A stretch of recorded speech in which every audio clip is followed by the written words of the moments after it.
चलिए अब आपको तस्वीरें लखनऊ की दिखाते हैं, जहां पर उत्तर प्रदेश के मुख्यमंत्री कुछ कह रहे हैं। नारी शक्ति वंदन अधिनियम 2023 में आवश्यक संशोधन लेकर के आई। इसके लिए संसद का 16, 17, 18 को विशेष अधिवेशन भी हुआ। कुछ राज्यों ने इस बारे में मांग उठाई थी कि ऐसा न हो कि इसके माध्यम से उनके हक को कम कर दिया जाए। प्रधानमंत्री जी ने नारी शक्ति वंदन अधिनियम विधेयक 2023 में पारित करते समय तय किया था कि भाई किसी का हक नहीं छीना जाएगा। ये 33% आरक्षण जो हम अपनी माताओं बहनों को उपलब्ध करवा रहे हैं, इसके लिए इतनी अतिरिक्त सीट हम लोकसभा में और विधानसभा में बढ़ाएंगे। जब इधर ये बात चर्चा में आई कि दक्षिण भारत के राज्य मांग उठा रहे हैं कि साहब हमारा हक कम होगा, तो प्रधानमंत्री जी ने इस बात के लिए और माननीय गृह मंत्री जी ने भी इस बात के लिए आश्वस्त किया कि 2011 की जनगणना के अनुसार जो व्यवस्था है उसी के तहत जैसे अन्य राज्यों में, उत्तर के राज्यों में, पूरब के राज्यों में बढ़ेंगे, वैसे ही दक्षिण के राज्यों में भी वह अनुपात उसी अनुपात में ये बढ़ेगा। हक किसी का कम नहीं होना है। केवल एक ही इच्छा है कि सारा सदन मिलकर के भारत की नारी को सुरक्षा, सम्मान और स्वावलंबन के प्रत्येक नारी शक्ति वंदन अधिनियम को इस संशोधन के साथ पारित करके 2029 में उनका अधिकार दे दे।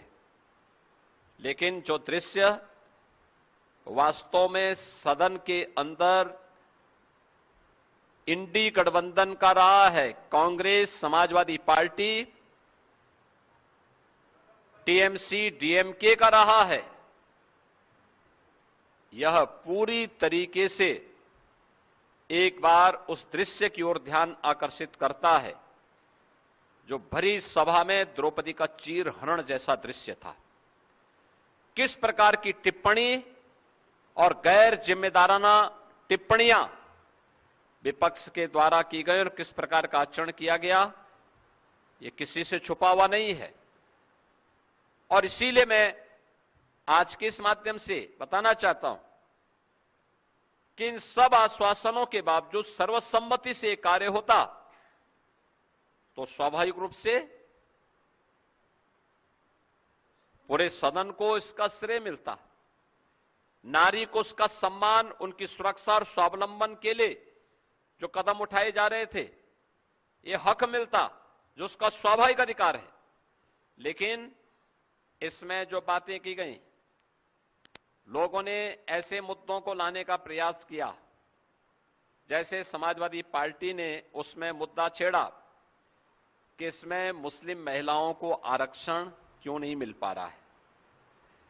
देखो, ये संविधान की दुहाई देते हैं, लेकिन बाबा साहब भीमराव अंबेडकर की भावनाओं की प्रतिकूल आचरण इनका यहां पर भी देखने को मिला।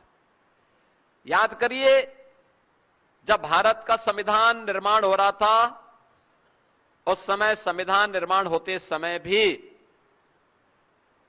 धर्म के आधार पर आरक्षण देने की मांग उठी थी। सर्वसम्मति से इसका वहां पर सभी पक्षों ने विरोध किया था। बाबा साहब भीमराव अंबेडकर ने इस पर बहुत तीखी टिप्पणी लिखी थी कि एक बार विभाजन हो गया है, भारत दूसरे विभाजन के लिए तैयार नहीं हो सकता। लोह पुरुष सरदार वल्लभ भाई पटेल ने विरोध किया। उस समय के संविधान निर्माण समिति से जुड़े हुए सभी सदस्यों ने इसका पुरजोर विरोध किया, लेकिन समाजवादी पार्टी और उनके जो अन्य सहयोगी हैं कांग्रेस की उस रणनीति में, मैं पूछना चाहता हूं कांग्रेस से, समाजवादी पार्टी से, कि महिला आरक्षण से जुड़ा हुआ यह मुद्दा जो नारी शक्ति वंदन अधिनियम के माध्यम से पारित हुआ था, इसमें पुरुष का हक नहीं मारा जा रहा था, लेकिन महिला सशक्तिकरण के लिए एक बहुत ही प्रोग्रेसिव सोच के साथ यह कदम उठाया गया था। आज जब आप मुस्लिम महिलाओं की बात करते हैं, वे तब कहां थे जब साबानो प्रकरण में कांग्रेस की सरकार ने मुस्लिम महिलाओं के अधिकार को पूरी तरह उन्हें वंचित करने का प्रयास किया। याद करिए, ये इंडी गठबंधन है। जब प्रधानमंत्री मोदी जी ने साबानो प्रकरण में कांग्रेस के इस पाप का परिमार्जन करने का कार्य किया था और उस समय प्रधानमंत्री जी ने देश के अंदर ट्रिपल तलाक पर पूरी तरह